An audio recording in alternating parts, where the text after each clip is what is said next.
Big Ten Backers Podcast. This is your podcast for Big Ten football or anything college football related.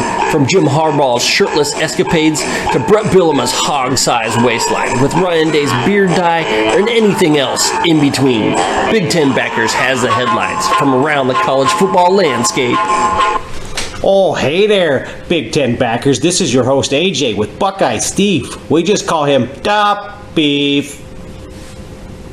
Grab a beer. We'll put college football in your ear. Let's rock and roll. I got mine. B. Let's talk about these big-ass dump trucks. First one, though. This is going to be a multi-titled game. This is the Backers' big one. Also, the Midwest Corn Fest Game of the Week. Number 6 Ohio State won on out to South Bend to play number 3 Notre Dame. Boy, Beve, we got blessed. We got to go to this game. We got blessed by touchdown Jesus himself. We were sitting in the corner of the end zone where the winning touchdown happened. Man, these Notre Dame fans were awesome. They were very welcoming. Crowd was electric. Just a freaking beautiful moment. But I gotta knock on the Irish. Just a little bit of a knock on the Irish. That stupid ass play like a champion today is the cheapest coach slogan I've ever heard, man. I mean, come on, coach. Great speech. You've told me to play like a champion. Here I am. I'm feeling like the cheesiest, just like those stupid ass Cheez-It commercials. I guess Notre Dame fans just love that cookie cutter Christmas cookie bullshit. You know, enough of angry AJ. Let's get back to this game. These offenses must be fans of Struggle Jennings because that's all they did all night was struggle. Struggled like a redneck tattooed rapper. Man, you kind of got me images of that jelly roll, man. Minus the rapper part. I mean, Struggle Jennings be singing with old jelly roll, so right there, man. But these defenses, they were light out. They came out to play, and I don't mean around. They just came out straight to play. This game had everything. This is like your darkest fantasy. It had everything you could ask for. 4th down stops, 4th down conversions. Both teams at different times of this game looked like they were going to win. Then you get a walk-off touchdown at the last second. Shit, I'm still rizzed up from this one, Beef. Yo, man,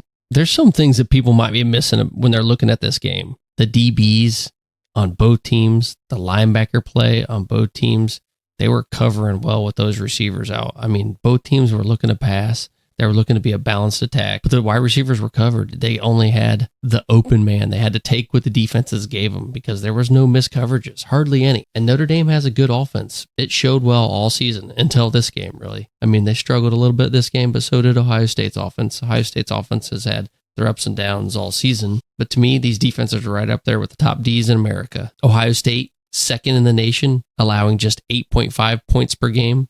Notre Dame, number 16 right now, allowing just 12.8 points per game.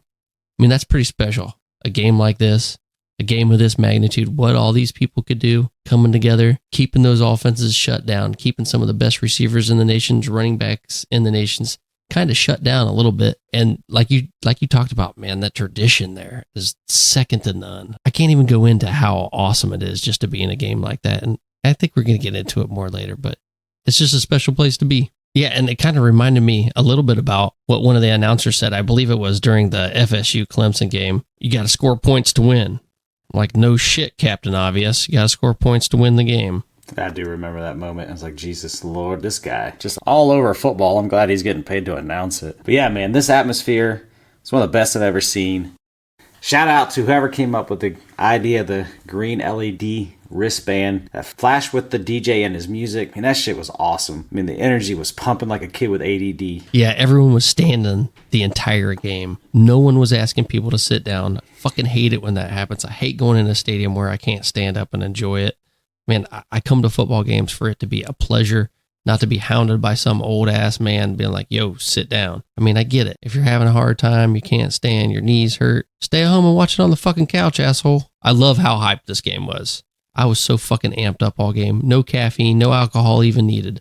The tradition was excellent. The game exuded excellence all over. But as far as the stadium, like Jack Sawyer said when I interviewed him, when I asked him if it compared to the shoe, it's like, no way, man. I love the shoe so much better. And we kind of talked to this off record earlier. I mean, just that double deck, the height, absolute size of Ohio Stadium in comparison to Notre Dame Stadium. It's just different, man. The shoe's a little different. The fans were electric, and that's what made this a special game. The tradition around the stadium, touchdown Jesus, going to the grotto, seeing game day there. I mean, it was just an awesome setup. And their tailgating is second to none outside that stadium, too. I mean, it was definitely amazing. Man, at the end of this game, though, you could hear a pin drop in the once pumping stadium. During that review, you could hear everything. You could hear the wind blowing. You could hear the grass blades switching back and forth. Like, it was quiet up in that bitch. Once that review came out, man, Notre Dame's fans were left stunned. They're just sitting there lying on the bleachers in disbelief. Even Ohio State fans were in shock that they won it on a walk-off type touchdown. It was even eerily quiet walking out the stadium. The only thing you could really hear was Ohio State's band playing on their way out. But man, if you're an Ohioan who roots for the Buckeyes, after the game, man, Ryan Day had to have you pumped on Buckeye Viagra after his comments. What you gotta say about that, Beef? Yeah, we got to play this video at some point, man. We got to hear the words from Ryan Day himself. What do you think about that? You want to toss that up? Let's toss it up now. And you look at Coach Day, he has lost to Alabama, Georgia, Clemson, Michigan twice, and everybody that beats him does so because they're more physical than Ohio State. And I think Notre Dame will take that same approach. I'd like to know where Lou Holtz is right now. What he said about our team, I cannot believe. This is a tough team right here. We're proud to be from Ohio, and it's always been Ohio against the world, and it'll continue to be Ohio against the world. But I'll tell you what, I love those kids, and we got a tough team. The hell, that's got me so pumped up, man, as an Ohio State fan, as a lover of college football. I love when these coaches talk out. I mean, I love it. Standing up for your team. And we got a bunch of coaches climaxing out of their mouth this week, starting with Ryan Day at the end of the game. Man, he's just trying to build a family-type atmosphere on his team. He's standing up for his family. He teaches those kids, yo, we're family. This is a brotherhood. So the leader of that brotherhood has got to fight for the team, right? Got to fight for that brotherhood. I mean, I have no real problem with what Lou Holtz said, but I get it. I get where Day's coming from. Lou Holtz, as an analyst and as a fan, you can say those things, and that's okay. And I just feel like maybe Ryan Day is one of those nice guys, maybe a little bit of a passive-aggressive type man. And when it comes to the media, he just holds everything in until, bam, it exploded. I mean, from the comments like born on third base, the comment from Jim Harbaugh, because Ryan Day inherited a gold mine, and just like from everyone else, they're a finesse team. They have no toughness. Day's just pissed. And this team is obviously one of his tough teams. I mean, they're grinding shit out. The only thing that I think needs to change is that play calling, man. A jet sweep to the short side of the field on a 4th down at the end of a game. Man, you got to punch that through the middle and know you can do it if you want to be called a tough team, man. Yeah, no doubt. Sometimes I think he tries to outsmart people instead of using toughness, and maybe that's where it comes from. I don't doubt the team is tough. I don't doubt he's tough, but I can see how people kind of come to that conclusion when I think he tries to outsmart people. But yeah, man, huge win for the Buckeyes. 17-10, scoring the last touchdown with 1 second remaining. Fucking beautiful game, beautiful atmosphere. It was college football. It is college football. But let's move on. Let's go ahead and talk about number 19, Colorado, traveling out to Oregon. Beve, we called this one. We said this Cinderella story was about to come to an end, and boy, did it come to an end to the showing of Oregon's 42 to Colorado 6. Like, this shit got ugly. Deion Sanders and his Cinderella story met midnight. Back to the pumpkin patch for these imposturing wannabe buffs. Colorado had a shelf life ranked in the top 25 like fucking whole milk. Everybody not on the Buffs bandwagon knew this team was a lie. You could see it in the lines. The O-lines and the D-lines, to be specific. And by the way, Dan, you owe me $125 for that pregame speech. I mean, me and Beve were leaving the stadium after watching Ohio State and Notre Dame. We decided to throw on some college football radio, and what's the first thing we hear? Fucking Dan Lanning saying we play for win, not for clicks. Man, that speech had me pumped to the point of 75 and a 55. Thanks, Dan. Beve, you gotta have something. Dude, again, these are too good. You gotta cue that up. We gotta play that shit. We gotta hear from Lanning himself, man. I want to hear that shit get pumped up again. Rooted in substance, not flash. Rooted in substance. Today, we talk with our pads. You talk with your helmet, right? Every moment. The Cinderella story is over, man. Right? They're fighting for clicks. We're fighting for wins. There's a difference, right? There's a difference, right? This game ain't gonna be played in Hollywood. It's gonna be played on the grass, right? It's gonna be played on the grass. Let's go. But we got to turn to the other side, man. Deion, after the game, he's got to be made fun of a little bit, man. I mean, he's trying to say it's like teams are trying to beat him. It's not about me. And then the next sentence, he goes and makes it about him. Starts talking about his fucking career and shit, like living the glory days. Like, dude, just be the coach. If you want to start talking shit about people not making it about you, don't make it about you in the very next fucking sentence, man. I mean, I love the hype that Deion's creating. It's just like sometimes, man, you got to get yourself out of the spotlight, get these kids into it. I'm okay with the sunglasses. I'm okay with the cowboy hat. I think that's all awesome. I think the attention he's got is great for college football. It's great for Colorado. And I do think he's right. Something he said is really right. It's a sentence that he should have said. He should have just led with that instead of talking about his career. He was like, you're getting me at my worst now. And I agree with that. I mean, he's going to bring in some recruits and they're going to be a lot better next year. And he's going to hit up that transfer portal. I don't know if it's going to be 63 people, but he's going to hit it up again and they're going to be better next year. You better believe it. Yeah, no doubt about it. And a lot of people, they only see this battle. They only see this game. And I think some of these coaches' speech isn't just about this game, right? Like Oregon's been losing players to Colorado, and a lot of people have, not just Oregon, to Deion Sanders and what he's putting together. So like this is beyond the game. This is recruiting wars. That whole we don't play for clicks, we play for wins. Like this isn't just meant for the specific battle.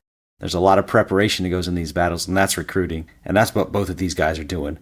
They're both trying to get clicks. And speaking of clicks, Oregon, what are they freaking known for? For being flashy and having the flashy jerseys. I mean, come on, man. Y'all are built from the same cloth. But I still love the speech. Yeah, they're all trying to get clicks, dude. Every single one of these coaches is trying to get clicks. It's just Prime found an easier way to get clicks than the rest of them had to build that shit up. And he got there because he was there to start. I mean, he was already a cultural phenomenon in America. Athletic phenomenon. World Series, Super Bowl. Let's talk about his team that he played for back in college, because they had another great game.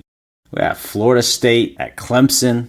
This was an overtime game. Florida State takes it 31-24. Instant classic. All these games that we had picked out and said, hey, tune in. This is the best college football week since 2006. They all hit, except for the Colorado-Oregon game, which we both just talked about. That was the only one that got out of hand, but the rest of these, man, they were just super good, super competitive, close games. I mean, we got knocked for ranking Florida State high on the NIL fan vote poll. All you haters, y'all can fuck off, man. We were right about Florida State. They got wins over LSU and Clemson early. Dabo is in serious trouble this year. He's already out of the playoffs in September. This is the first time he's lost back-to-back conference games ever. He's going to have to do some soul searching, man. Like, he's going to have to figure out how to deal with his transfer portal he's so hard against. Florida State, though, they got freaking Clemson in Death Valley. They got that monkey off their back. They got the W, man.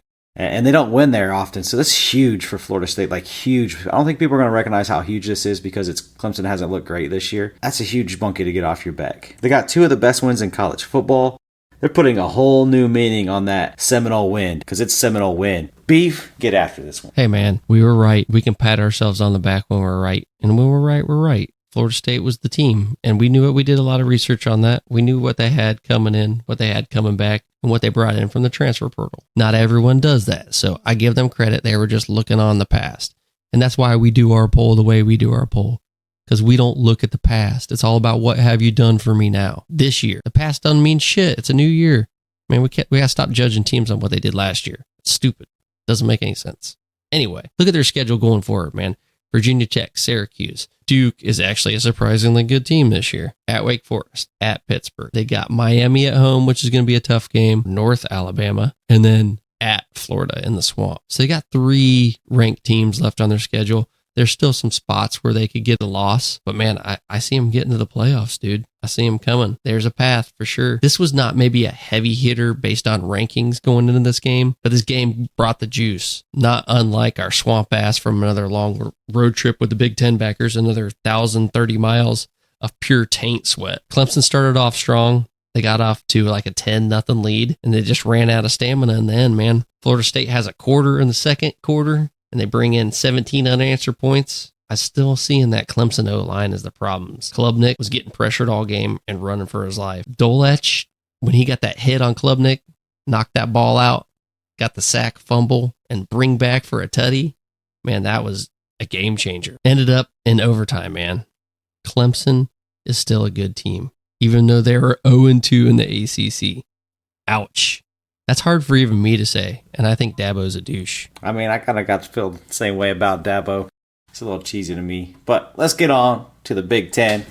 Big Ten Roundup. Beef, we got our big on big game of the week. That's number 24, Iowa. Traveled out to number 7, Penn State. Penn State poked the eye of Iowa. 31 to not a goddamn point. Yeah, it's more like big on little after that. I mean, it sure was. Franklin and his boys, they put it on these lifeless Hawkeyes. Man, he strikes again like he's the Empire. He held Iowa to 4 first downs. It's a damn shame. And this was straight down. They get the win in the whiteout, and just like Holly Berry, whiteout always looks amazing. Penn State is legit, man. Michigan, Ohio State better be on notice, because they coming just like a Tucker. I mean, Brian should be fired. Should have never been hired. What a joke, man. If his dad wasn't his dad, he would never have this job.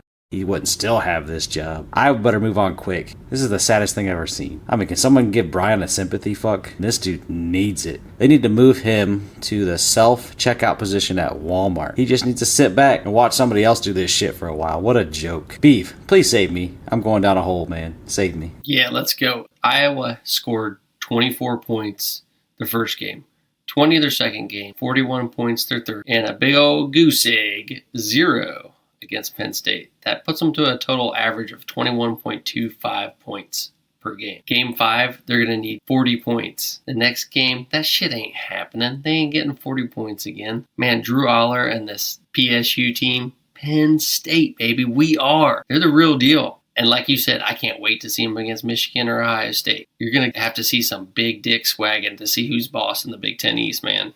They're making that Big Ten West look terrible. McNamara was 5 of 14 for fucking 42 yards, dude.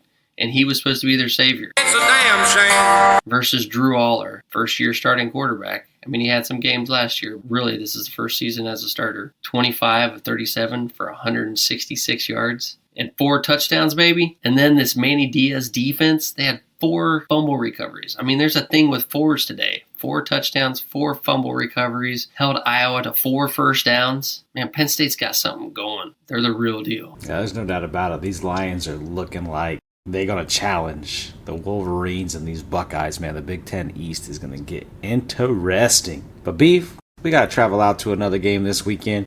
This was our Friday night underneath the lights matchup. It was a good time to be there. And Whiskey was definitely the better team against Purdue. They win at 38-17. I mean, Whiskey jumped out early, going to a 14-0 lead. Purdue tried to make it interesting late, but, she done moved on. It was over. She left. And then Purdue, man, they're just not the team they were last year. Walters got some growing pains. It's kind of sad to see them kind of fall apart, but, Walters just got to rebuild it. But, man, it was a great game. It was a great atmosphere. I got to give it to Purdue. It was a good time. We got to interview Tanner Mordecai from Wisconsin after the game. Beef, go ahead and break it down. Yeah, man, when he caught those passes, he was so stoked about that. Man, he seemed like the nicest guy, Tanner Mordecai. Very gracious in the interview and very cool. Very respecting of the Big Ten, him and his dad. Being their first Big Ten game and all, they got to see some cool stuff, man. The thing that made this game not as bad as it could have been, though, was Chaz Malusi going down, man. You could see it from where we were sitting. That ankle just snapped. He had a tib-fib fracture. I haven't even checked to look, but I know it just because you saw a new joint in his leg. It was nasty. Poor guy, they got the air cast on him right away. And I think this would have been a nasty game. Purdue wouldn't even have mounted a comeback if it weren't for Malusi going down. I can't remember. What quarter was it that he went down? Do you remember? I want to say it was the third. I'm not 100% sure. Yeah, I think it was right around the third quarter, middle of the third quarter. But they would have just dominated. They could have kept the ball going on him all day long if they wanted to. And Ryan Walters, this isn't a rebuild. They won the Big Ten West last year. He shouldn't be rebuilding. He should just be adding on to, making this team better, putting his mark on something that was already good. So, I mean, it's kind of like, yeah, the cupboard wasn't bare. I don't know if this was a good hire. We kind of talked about it in the beginning of the season. We'll know after the season because no one knew who the fuck Ryan Walters was. He's a fake. So far, he's a fake. He's got to win some of these games. Yeah, no doubt. I mean, maybe it's a credit to how good Jeff Brom was. I mean, he's definitely a good coach. So maybe he made this Purdue team look better than they were. But yeah, Walters has got to get this stuff figured out, man. Let's go ahead. Let's talk about Rutgers. Rutgers traveled on out to Michigan. Michigan destroys these Knights 31-7. Guess who's back? Back again. The real Jim Hardball. Please stand up. He's back.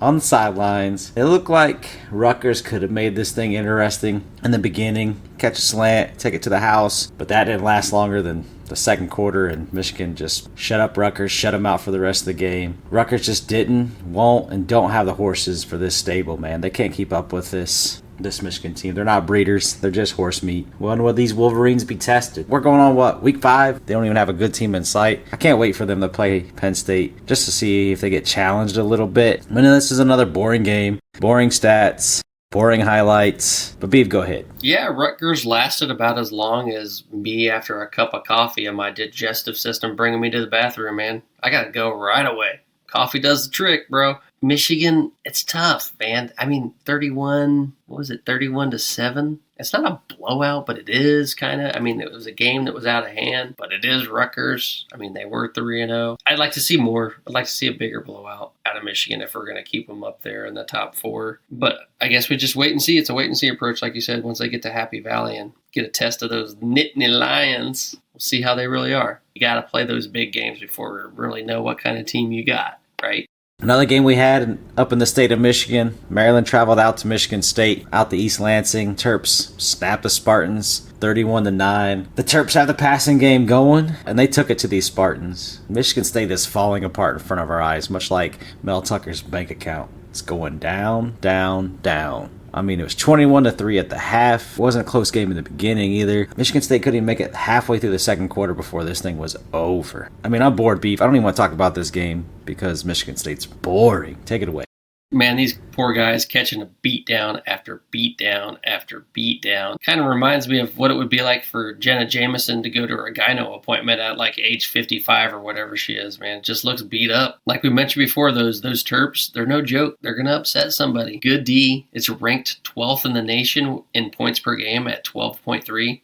They're holding people to 12.3 points per game. But all we talk about is the offense. They have a great offense, but it's ranked 28 at 37.3 points per game that they score. And I always like to go points per game because that's what really matters, as we found out from the announcers in the Florida State Clemson game. Points per game is what tells you, what kind of offense you got, what kind of defense you got. I mean, you can go into all those other stats, but that's where I like to go because that means you're winning or losing, baby. I mean, that ain't no lie. Man, I got to talk about this next game. Minnesota went to Northwestern. Hey, man. The Wildcats take it to the Gophers. I'm glad it's you talking about this game because I don't want to say shit about Northwestern anymore or Minnesota. Man, these teams are boring the fuck out of me. I mean, it's bad. And I'm going to go in on PJ here in a minute. Man, the Wildcats take it to the Gophers in overtime, 37-24. I mean, no wonder why this dude's fucking name is PJ. Because he puts his fucking team to sleep. He puts his fans to sleep. Fucking PJ wearing fucking ass fleck. When you think things can't get worse, they do under PJ. A weird game, man. The Gophers go up 21-0. They have 0 turnovers. And they lose the fucking Northwestern. Like, how do you go up 21-0, have no turnovers, and lose to Northwestern? And you lost to the naked, football snapping, man-on-man, car washing Northwestern Wildcats. Like, what the fuck, PJ? How do you lose this one? PJ's got to be your fucking initials because you're putting everybody to sleep. You need to row your boat on out of Minnesota and find a new job. You're a joke, just like Brian. But Northwestern, I'll give you some credit. You scored 21 unanswered points, take this game into overtime, and then you sealed it and got the W against these Golden Gophers. Beef, reel me in. Wow. That's all I got to say is wow. That boat rowing is like going backwards, man. They just said, fuck it, drop the oars and let the wind take them. I got nothing else for this one. Just wow. I'm actually just disappointed in the Golden Gophers. I'm going to pull that one. I'm not mad at you. I'm just disappointed. I mean, that's fair. I was mad at them. But let's get on these Brett Bielema cupcakes. Florida Atlantic went on out to Illinois, fighting an Illini get it, 23 to the Owl 17. Louisiana Tech at Nebraska Cornhuskers, and they win, baby, 28-14. And then Akron went to Indiana, and they took the Hoosiers to the 4th overtime. But don't worry, Indiana wins it, saves Big Ten embarrassment. 29-27. Damn. Making people look bad, Hoosiers. You're making people look bad. But hey, man, let's take a little break, me and you. We probably got a little too heated in that segment. Let's bring in Jamie the Duck and let him talk about a little pack action. You got it. Welcome in, Jamie. Thanks for that introduction. I'm excited to be here again, especially after the week we just had in college football. Man, it's beautiful. And as always, Pac-12's looking pretty damn good.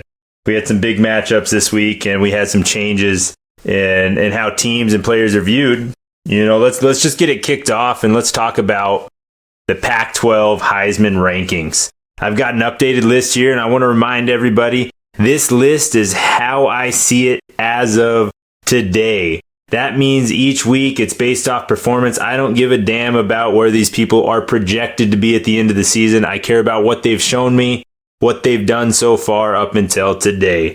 That being said, I'd like to get started with Michael Penix Jr. at number 1. That man is a baller, and I got to bear witness again in person. He put on a show against the California Golden Bears, winning 59-32. He put up 304 yards, 4 touchdowns, 1 interception. He played a hell of a game. I think he would have had even bigger numbers if his team needed him to do so. The Huskies jumped out early with a defensive touchdown, a special teams touchdown. They had it in the bag early, and I think that it just faded away just like that. So on the season, though, pretty impressive numbers. 1,636 yards, 74.6% completion percentage, 16 touchdowns, 2 interceptions, while only giving up 1 sack on the season. He's leading the nation in passing yards, and that's why he sits atop number 1 for the Heisman rankings. Number 2 is a name probably a lot of the nation doesn't even know. I talked about him last week. He was my number 5 guy. He jumped all the way up to number 2. And honestly, there's no ceiling for this guy, and that's Cam Ward, Washington State quarterback. He is sitting 3rd nationally for passing yards. That's at 1,390 yards, 74.6% completion percentage, 13 touchdowns, 0 interceptions, while adding 3 rushing touchdowns. He's arguably played the toughest schedule out of any QB in the Pac-12 so far. He beat Wisconsin earlier in the season, and now he did it against Oregon State. He put up these ridiculous numbers against one of the top defenses in the Pac-12 in Oregon State. They won 38-35. He put up 404 yards, 5 total touchdowns, 0 interceptions. The only thing I'd say is that he could have kept his foot on the pedal a little longer, and he would have had an even higher inflated stats. Next up, he has a bye, and then he'll be playing at UCLA, and I expect that to be another test. Number 3, which is probably the name people are waiting to hear, and that's Caleb Williams. He's one of those players that I keep saying I have no doubt by the end of the season this will all shake out, and he'll be at the top of the list, if not number 2. He's put up 1,200 yards, 74.3% completion percentage, 15 touchdowns, 0 interceptions, another goose egg on the board, while adding 3 rushing touchdowns. He statistically put on a pretty good show against ASU.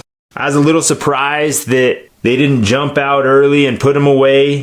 They waited till the 4th quarter to do that. He put up 322 yards, 5 total touchdowns, 0 interceptions. Next up, he's going to be on the big stage again because the big stage is wherever Colorado goes, and they are headed to Colorado next week. I'm excited to see what he can do. Hopefully, they use the Ducks roadmap and they can get a win out of this. I don't see any reason why they wouldn't. He's just going to be matching numbers. I expect him to have a monster game next week against Colorado. Next up, my favorite player, Bo Nix, sitting at number 4. Honestly, 1 through 4, these numbers could change. These 1 through 4 are playing at such a high level and should be argued nationally, like not just out of the Pac-12, the Heisman rankings. I think that these are the top 4 players that are in the Heisman ranking as it sits. So Bo Nix, 1,169 yards on the season, 79.4% completion percentage. I repeat, 79.4%. Hell of an efficient quarterback, 11 touchdowns, 1 interception, while only giving up 3 sacks so far this season. He won a big game against Colorado, 42-6, his team won. He has what I wouldn't say is gaudy numbers for a Heisman candidate here, 276 yards, but that 84.8% completion percentage shows that he's balling out and dissecting the defense. 3 touchdowns, 1 interception. If they weren't up 35-0 at halftime, I think those stats just keep pouring on. Number 5, he was my 3B last week, and I was a little hesitant on keeping him on my list this week because of such a poor performance that he did against Oregon. That's Shedeur Sanders. But his numbers alone keep him in the top 5. He is sitting second nationally with 1,410 yards, 76.9% completion percentage, 11 touchdowns, 1 interception. But that gaudy number that keeps him down on the list is his sack. 22 sacks. He leads the nation in getting sacked. That's not something to be proud of there, but that's why he sits where he does. People could say the offensive line, oh, the coaching. No, we got to take ownership. When you're the quarterback, you're the leader, you're the person who's in control. You got to be able to let go of the ball. You got to be able to get rid of it before they get to you. There's got to be ownership there, and that's why he sits at number 5. He's a hell of a baller, though. Let's go over his stats against Oregon. Lost 6-42, 159 yards, 1 touchdown, 7 sacks he took against Oregon. He was getting beat up the whole game. They didn't even score until his last drive of the game, where before that, he was sitting under 100 passing yards with 0 touchdowns. So pretty bad stats, and they were inflated by Oregon being in cruise control. Next up, USC. Juggernaut of a team, not as tough of a defense. I expect him to be in a shootout with Caleb Williams. This is his redemption chance. This is to see, does he have the grit? Does he have the dog? Can he bounce back after an embarrassing loss and come back and show the nation why he was on that stage, why he deserves to be there? He's a baller. I expect him to show out against USC. I don't know if I expect to get him a win, but I expect his stats to be a lot better than they were against Oregon. All right, AJ and Beve, here's what I got for the 3 big games that happened this week in the Pac-12. Let's start off against Oregon, Colorado. Everybody's talking about them. Everybody's hyped up the Colorado train. Well, that train was derailed by Dan Lanning and the boys. His pregame speech, his halftime speech, man, these had me fired up. That Cinderella story was coming to an end, man. We don't play for clicks, we play for wins. Man, I want to get strapped up and go out there and play for them. And they played like that too. They played like the dogs. They played like they were going to show no mercy. I think they eventually showed mercy. They were winning 35-0 at halftime, but an even crazier stat is with 7:09 left in the third, they were up 42-0. Their yardage was 440 yards to 34 yards. I think after that, cruise control happened. Colorado scored with 2 minutes, 51 seconds left in the game when the game was far out of reach, or else it would have been a shutout. The Ducks showed why they're the better team. Colorado showed what a lot of the nation already knew, except for the ones who were blindfolded. Next up, Utah, UCLA. Number 11 versus number 22, UCLA went on the road to play Utah and they lost 7-14. The big story was Utah's defense. Cam Rising was still not there, not starting, nowhere to be found, but they rose again with their backup quarterbacks.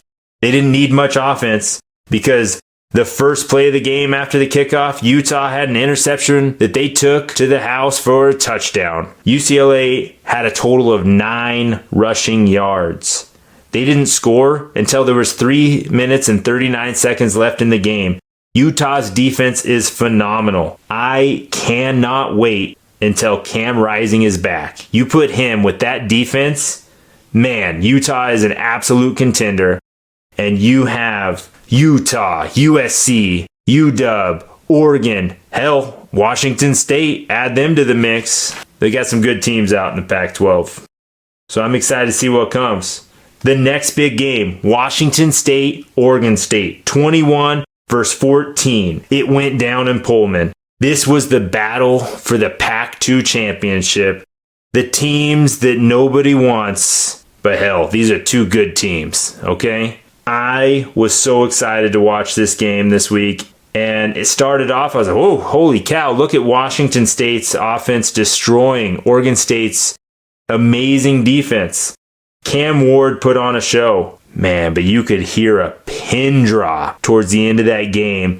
We have a saying over here in Washington, And that's when the Cougars, when they have a game wrapped up, when they're, ready to win, and then it just starts slipping, and then they lose it, that's Couging it. I guarantee you that Washington State Cougar fans were absolutely thinking their team was about to Coug it. They did it against my Ducks last year.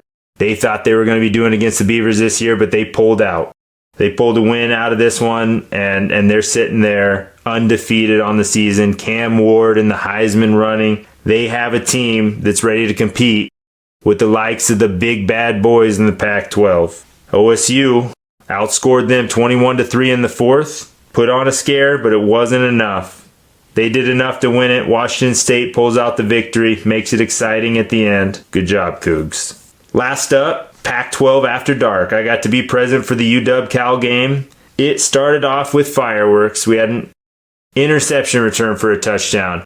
We had a punt return for a touchdown. The Huskies, they didn't need the help of Michael Penix Jr., but you knew it was coming. Their defense looked phenomenal. They had 3 interceptions, and then you add Michael Penix Jr. with his elite offense.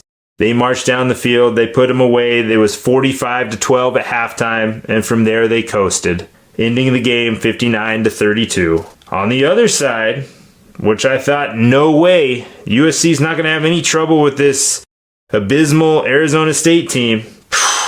Guess what? They did. It wasn't until, going into the fourth quarter, it was still Arizona State 21, USC 27, 6-point ball game. USC had to use the fourth quarter to pull away from Arizona State, which a contender has no business playing at Arizona State's level right now. That's the one thing that scares me about USC. If I was a Trojan fan, I'd be shaking in my boots thinking about their defense because it is trash right now, and it has not been tested against a good offensive team. They've played cupcakes up until now, and they're still allowing 20 points a game. I think it's going to be a good show from here on out. We got some good games every week in the Pac-12. Our Heisman candidates are going to go against each other. All that's going to shake out. These teams are going to shake out, but right now, you just got to be happy being a Pac-12 fan and seeing what's being put on display. There's fireworks. Let's see what happens. I'm looking forward to it. Thanks again for having me. Hope you gentlemen have a good rest of your day. I'm out. I'm going to bring out the trimmer, the ball trimmer that is, and trim the landscape. Number 15, Ole Miss, travels out to Tuscaloosa and plays number 13, Alabama. Bama rolls the Rebels 21-10. Lane Kiffin is the most overhyped coach in America. This guy gets more chances than a damn Monopoly game. He gets beat like mashed potatoes on Thanksgiving.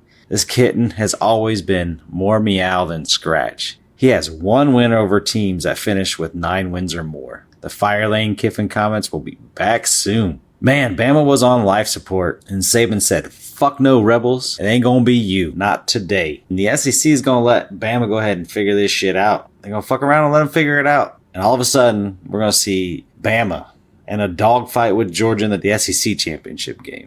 Watch it. It's coming. I gotta give some props to Nick Saban. He ain't going into the night quietly. Bama ain't dying without a fight. Don't let this rolling tide get rolling, man. I'm telling y'all. They're going to start punishing the SEC. They're going to start figuring this out. Bama's defense held Ole Miss in check.